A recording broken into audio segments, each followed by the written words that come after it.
বাংলাদেশের 72 বছরের বুড়ারও মোহরানা বাকি আছে। নবীর ওই দিন আমি বলছি ফার্স্টে যে সবচেয়ে 1 নম্বর স্বামী ছিলেন রসুল, আর আমাকে দেশের প্রায় স্বামী ডুপ্লিকেট। বক্তারও বইয়ের মোহরানা বাকি আছে, আছে না নেই? বিবাহের ফরজ কয়টা? হ্যাঁ, আঙ্গুল দেখেন কয়টা? 1 নম্বর হলো মোহরানা পরিশোধ, 2 নম্বর হলো ইজাব কবুল।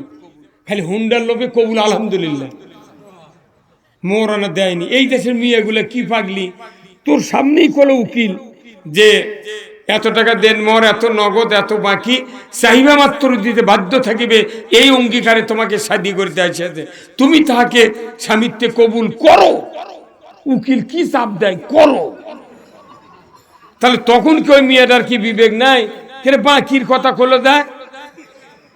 তখন যদি ওই মেয়েটা বলতো যে না আমি বাকি কবুল বলবো না, তাহলে ওর পালসার মিস, দুপুরে খাওয়াও মিস।